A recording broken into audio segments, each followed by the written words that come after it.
তেলটা দিয়ে দিলাম।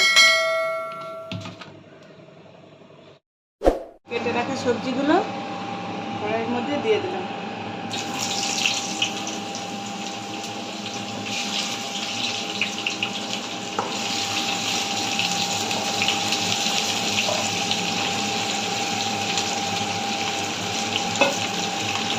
দিয়ে নাড়াচাড়া করে ভালো করে ভেজে নিতে হবে।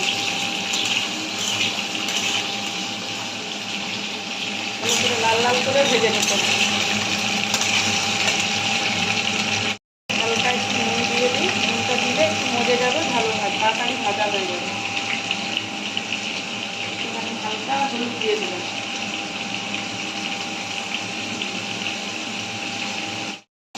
সেদ্ধ হওয়ার জন্য একটু ঢাকাটা দিয়ে দিলাম। চিমনিটা বন্ধ করে দিলাম। চিমনিটা ভাজা হয়ে এসছে, ঢেলে নেব।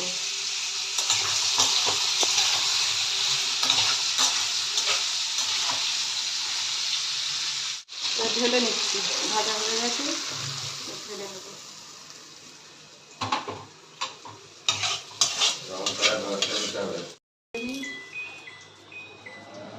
কড়াইতে একটু তেল দিয়ে দিলাম, অল্প করে তেল দিলাম।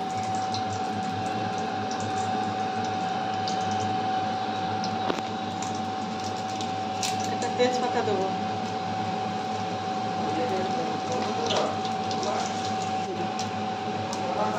পাঁচফোড়নটা দিয়ে দিলাম। এবারে পেঁয়াজ, কাঁচা লঙ্কা, পেঁয়াজ দিয়ে নাড়বো। টমেটোটা দিয়ে দিলাম।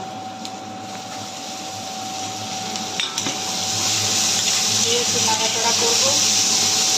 নুন দিয়ে দেবো। নুনটা দিয়ে দিলে পেঁয়াজটা গলে যাবে। নুন দিয়ে দিলাম।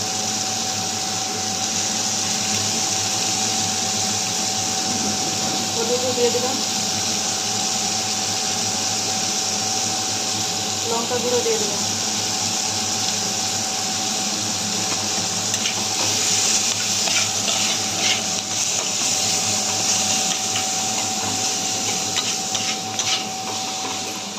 দিয়ে নাড়াচাড়া করবো। হালকা একটু জল দিয়ে দেবো, নাহলে মশলাটা পুড়ে যাবে, তো হালকা একটু জল দিয়ে দেবো।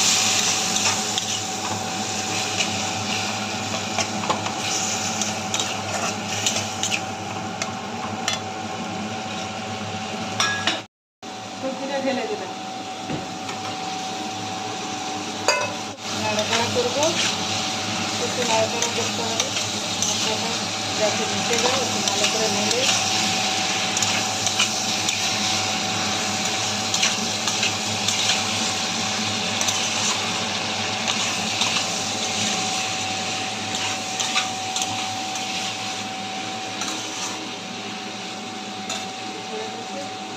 এবারে জল দিয়ে দেবো। জল দিয়ে দিলাম।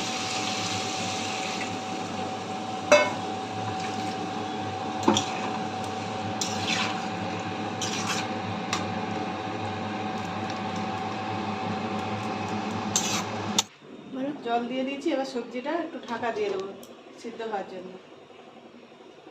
তরকারিটা হয়ে গেছে, এবারে সবজি মশলা দিয়ে নামিয়ে দেবো। দিয়ে দিলাম। দিয়ে মশলাটা টেস্ট আসবে। সবজি মশলাটা দিলে খুব ভালো টেস্ট হয়, খেতে খুব সুস্বাদু। এবারে নামিয়ে দেবো। হয়ে গেছে, রান্না কমপ্লিট। এবারে নামিয়ে এবারে ঢেলে দিলাম। তরকারিটা হয়ে গেছে, ঢেলে দিলাম।